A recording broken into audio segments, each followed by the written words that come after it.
Welcome to Ignition Drawings Conversation with Madeira. I'm Jesse Elliott. I am the product specialist for Ignition Drawing. I've been working for them for 9.5 years, and I have 30 years of embroidery and digitizing experience. And today we have Nancy Minnie from Madeira USA. Hi, Nancy. Can you tell us a little bit about yourself? Hi, Jesse. Thank you for having me. So my name is Nancy. I've been here with Madeira for 24 years and have been learning embroidery, learning all the products, and work within the marketing department here. I've been digitizing now for about 3 years, starting to feel a little bit more comfortable with it. It certainly is a great tool to learn. I encourage any embroiderer to learn it, even if it's just the basics, so that you can make the adjustments that you need. Once you put the time into it and understand it, totally worth it. And I've been embroidering here for about 20 years now. Okay. Is it a one-head machine or is it a multi-head? Yeah, we actually have multiple machines. We have 2 single heads and a double and a 2-head. Okay. So we don't do production embroidery here at Madeira. We do a lot of testing when it comes to the products, certainly new products that come out. We need to be able to run them well ourselves so that we can help our customers. Most threads kind of run themselves as long as you understand the basics of your machine. But there are some, threads that need a little tender loving care in order to make them run just as well as a rayon or polyester thread. Yeah. And today's topic is going to be needles. 7511 sharp is kind of what most people use and everything. And it has to do with the 75 and 11. Do you know exactly what the 75 refers to and the 11 refers to? So I know that they are 2 different ways of measuring. One is European and one is American, or really Singer, because Singer is the original sewing machine company that's out there. So the 75 is the European number and the 11 is the Singer number. They refer to how big around it is in certain measurements. So you'll always see 75 with 11. You'll never see 75, 12 or 80, 11. It's always the same 2 numbers that are together. So, you go down to your 68, your 65, 9, 70, 10 is another common size needle that people use. They use that or the 75, 11. Then they get larger from there. An 80, a 90, and a 100 is typically the largest you're going to go in machine embroidery. Whether you're going to the 100 as the largest needle or the 60, which is the smallest needle, you do have to make sure that your machine timing is working well or is set. Yeah. Like average as much as you can. Because if you're running into breakage when it comes to those bigger needles or smaller needles, you might either want to go up a half a size or down a size, or you might need to look at your hook timing to make sure that they're running well. So I typically don't go all the way to a 68. And it's only with your real heavy threads, your Burmalanas and your 12-weight rayons, that I'd use the 100 needle for. Okay. And of course, if you change the weight, you have to change the digitizing. Exactly. Typically. Sharp is the most common. Let's talk about ballpoint, because I think a lot of people have trouble knowing when to use a ballpoint. And it's typically with knits.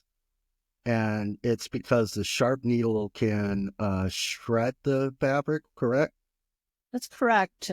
So when it comes to a knit material, if you think of it's one strand that's being knit together and looped together back and forth, and that's what creates knit fabrics. If you just cut one little thread, all of a sudden you get a hole that gets bigger and bigger. because it's stretched and, that one strand has been broken.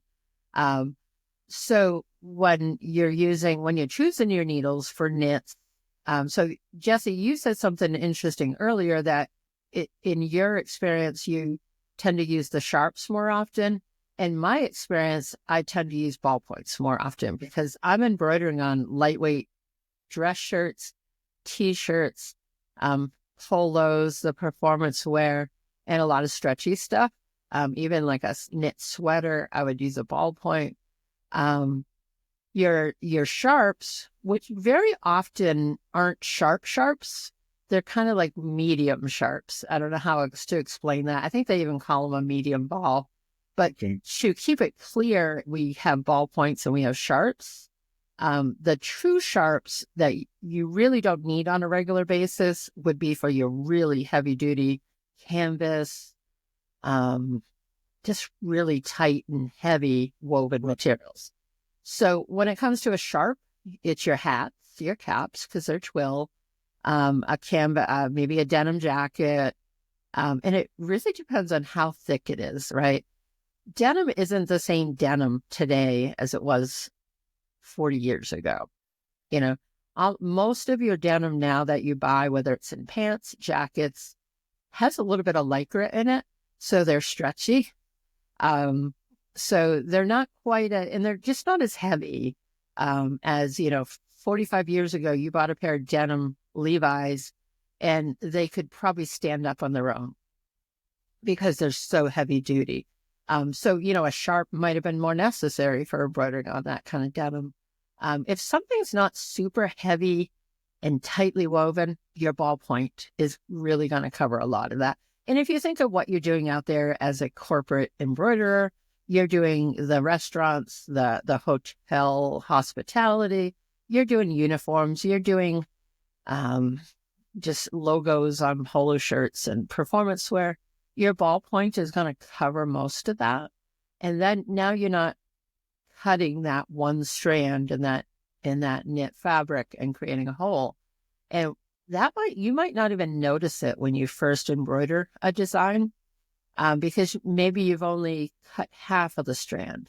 And as you wash that garment and dry that garment and wash it and dry it, that hole is going to become a little more evident down the road. It's going to look good when you hand it to your customer, but if you're not careful with your needle choice, you might be getting those shirts back.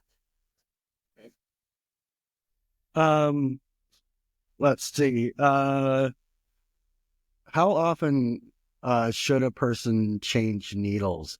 Like, I think I try to tell them downstairs, hey, do it at least once a week. But it of course depends on how much you use the machine. But I think we should at least talk about how don't wait until it's dull. If it's a sharp needle. Absolutely. Because that's what most embroiderers will say. Well, when it breaks, I change it. Yeah. The challenge with that is you've now compromised the design. The stitches might have been kind of rough and, you might start breaking thread. So the design might not look good. So I have reached out to the 3 major needle companies, and all 3 came back saying the average lifespan of a needle is about 8 hours of running time. Really? So that's not that easy to calculate. There's probably some softwares that are in some of the machines that you could do that. But, your once a week is, certainly a good starting point. And, you might have 15 needles on your machine so you can run 15 colors on a certain design. Don't always use needle 1 or needle 15 just because they're easy to get to. You want to share the wealth when it comes to your needles on your machine. And I'm guilty of it as well because needle 1 is right there. I don't even have to go out back. I can just change it from there. So I do try not to do that all the time. I try to only use it for doing the perimeter tracing. 1 and 15 is easier to follow with an eye, but yeah. But yeah. Yep. So as far as, so try to gauge the eight hours of, runtime. We have a needle tracker here. It's a cling that you put right on your machine.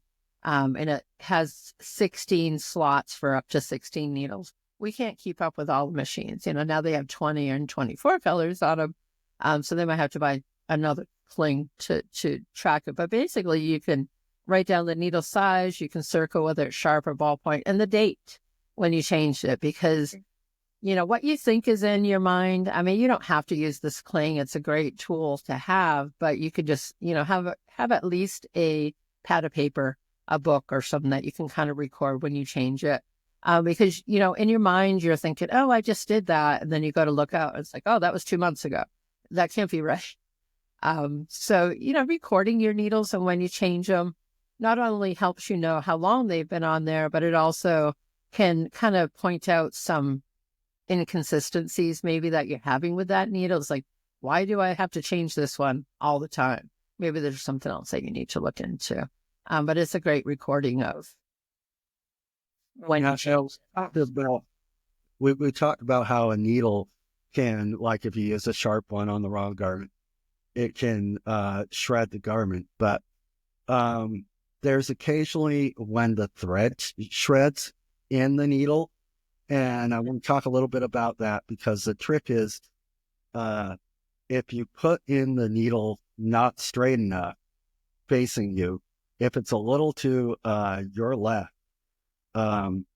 it basically hits against something inside the machine and starts shredding the thread. So it's always very important to have that kind of straight on as much as possible. Absolutely. And that depends on the machine, Jesse. Some machines actually tell you to put it like 5 degrees to the right. Oh, do they? Huh? No, do they? Well, like what machines do you know? Oh, Milko is definitely one that we have here. And it's like 5 degrees to the right is it's the way it likes. Most of your machines do like them straight on that I've seen. And like you said, so not only is the thread, a needle has a groove in the front and it guides the thread down to the needle eye and nice and smoothly. If you've got it off at an angle, now it's not riding on that groove. It's kind of on the edge and it's not going smoothly into the needle. And that's going to cause your shredding. But it's also going to affect on the back side of a needle. There's a little tiny scarf, and that's where the hook and the rotary hook comes and grabs the thread. So again, if it's off to the side, it is now your little scarf is not where the hook needs it to be to grab your thread. So when it doesn't grab the thread correctly on the hook in that scarf, it could grab one of the two strands. And that's when you see the thread start riding up above the needle. So you have one strand of the thread, because most embroidery threads are 2 strands. If the hook only cuts one of them, the other thread, it tends to ride up the other. So that is also a placement issue then. Yes. Yep. So if your scarf is not where it needs to be, then the hook can't do what it needs to be doing. And can be other things as well. There's a needle ease product that's out there that we sell. This thing hooks onto your needle. You spin it until it grabs the groove. So now you can use that tool to put it in straight every time. Sometimes people use the point of a needle to put in there to align it. I feel like if you're putting metal on metal, you could be damaging the eye of the needle. So I don't like to do that. Plus I have the other tool, so it's so easy. There's also like hemostats where you can grab the needle and then you can like align it, but you got to align it by eye, the needle. So placement as far as, front to back is super important. I think we've all put a needle in backwards and you find out real quick that it's in backwards, because you can do about, I always feel for that bump. You get about 5 stitches and, you do that for 20 times and I'm like, what is wrong? Right. The needle's in backwards. So you learn that real quick to be looking for that scarf on the back of a needle. Doing it by finger is really hard for me.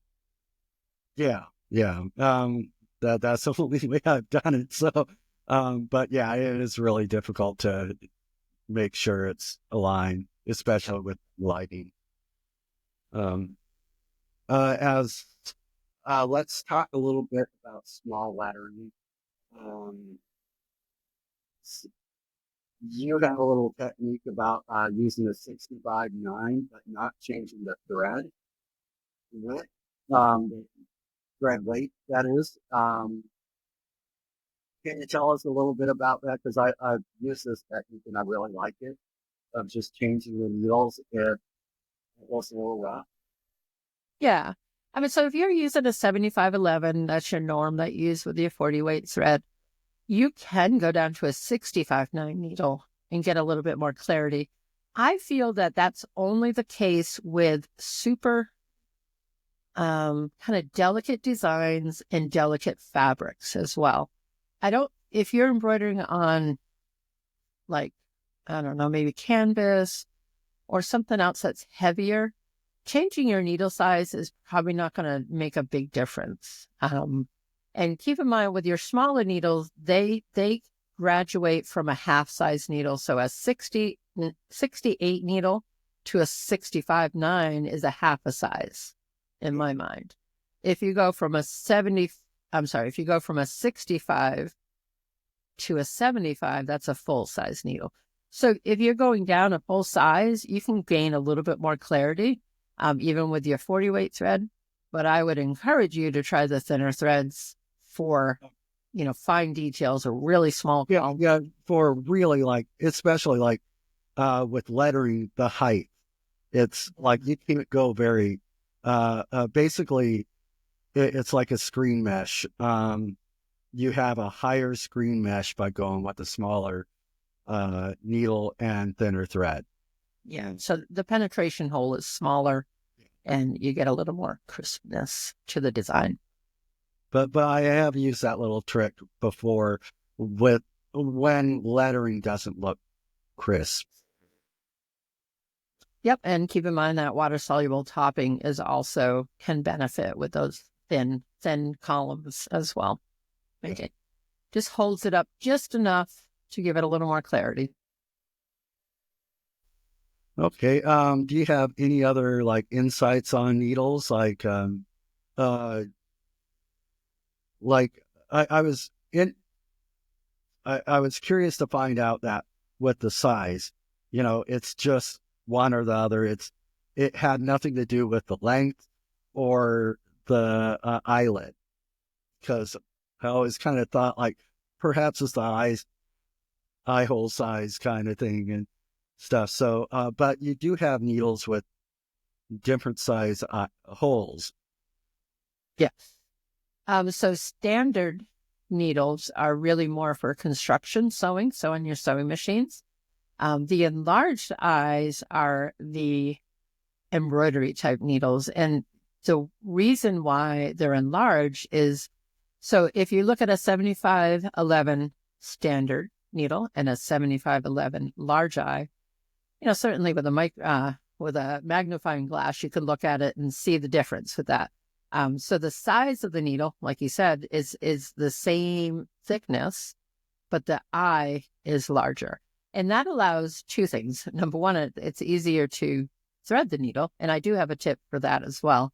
And number two, it allows the thread to run smoothly, having a little bit larger eye. If you're embroidering like on a a single needle hole machine, you might want to go up a size if you're just using the regular standard needles. So now you get a little bit larger of eye. Machine embroidery, especially at commercials, they run so fast.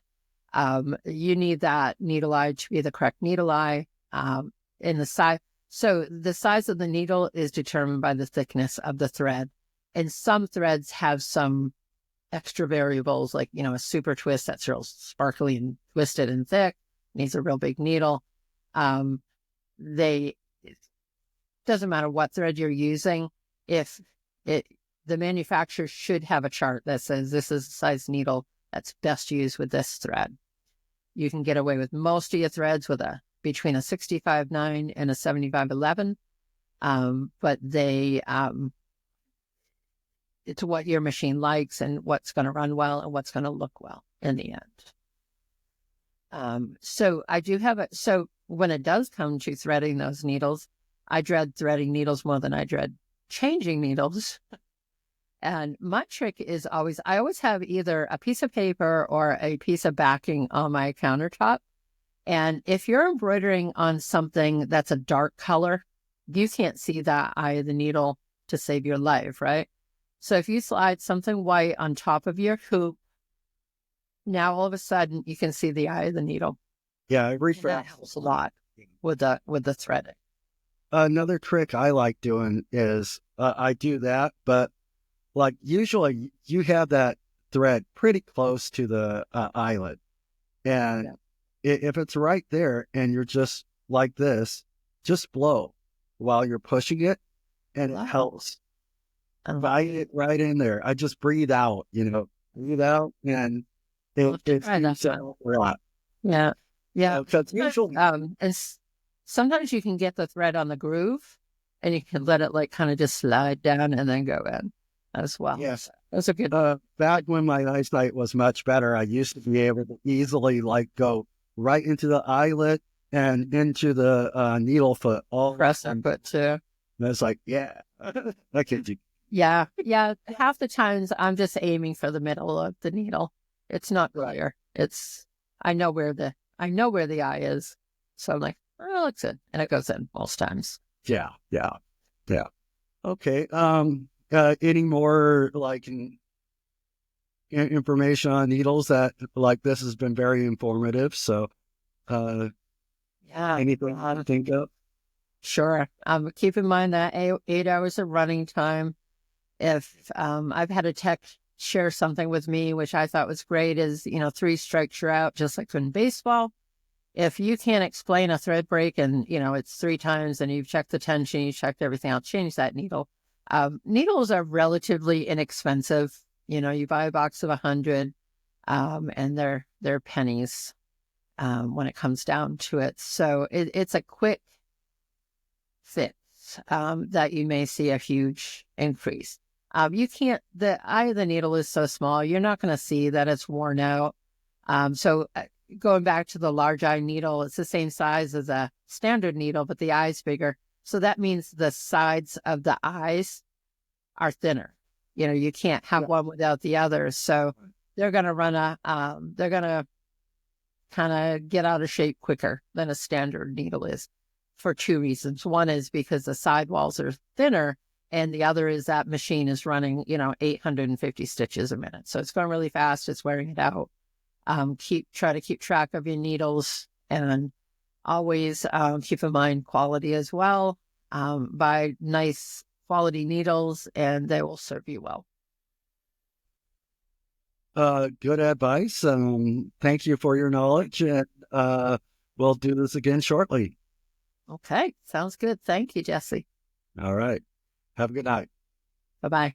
Here are 3 things to remember. Ballpoint needles are specifically designed for knit fabrics, reduces the risk of the needle shredding the material, and will help in preventing holes in the garment. Each needle has an average lifespan of about 8 hours of use.